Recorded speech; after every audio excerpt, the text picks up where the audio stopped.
IPL ఎప్పుడు జరిగినా ఆటగాళ్ళ మీదే ఫోకస్ ఉండడం కామన్.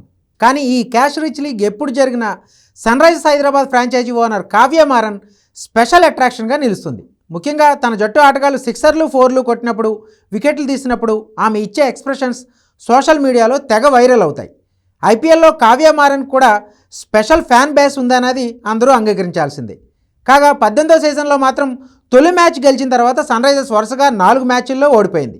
జట్టు వరుస ఓటముల సమయంలోనే కావ్య హావభావాలు కూడా వైరల్ అవుతూనే ఉన్నాయి. కానీ పంజాబ్ కింగ్స్తో మ్యాచ్లో గెలిచిన తర్వాత మళ్ళీ కావ్య పాప మొహంలో నవ్వు కనిపించింది. ఒక వారం క్రితం అభిషేక్ శర్మ తొలి ఓవర్లోనే ఒక పరుగుకే అవుట్ అయ్యాడు. అప్పుడు కావ్య మారన్ కోపంతో ఊగిపోయింది. ఫ్రస్ట్రేషన్ బయటపెట్టిన వీడియో వైరల్గా మారింది.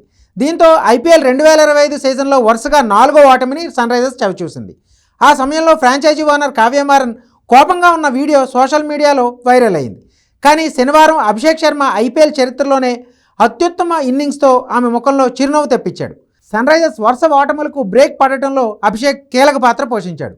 అభిషేక్ శర్మ 10 సిక్సర్లు, 14 బౌండరీలతో తన తొలి ఐపీఎల్ శతకాన్ని సాధించాడు. స్టేడియంలో ఉన్న అభిమానులు అభిషేక్ ఆడినంతసేపు సీట్లపై కూర్చోలేదు. అటు కావ్య మారన్ కూడా ప్రతి బౌండరీకి లేచి అరుపులు కేకలతో హంగామా చేసింది. పంజాబ్ బౌలర్లను అతను ఉతికి ఆరేశాడు. ముఖ్యంగా ఫాస్ట్ బౌలర్లకు అభిషేక్ చుక్కలు చూపించాడు. ఎక్కడ వేసినా బౌండరీలు కొడుతుండడంతో బౌలర్లకు ఏం చేయాలో అర్థం కాని పరిస్థితి.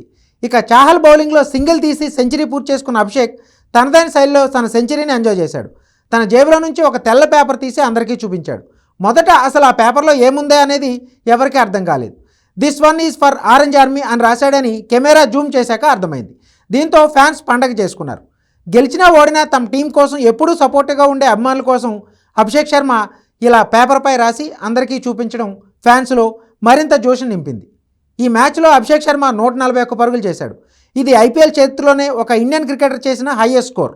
2013లో క్రిస్ గేల్ చేసిన 175 నాట్అవుట్, 2008లో బ్రెండన్ మెక్కలం చేసిన 158 నాట్అవుట్ తర్వాత ఇది 3వ అత్యధిక వ్యక్తిగత స్కోర్గా నిలిచింది.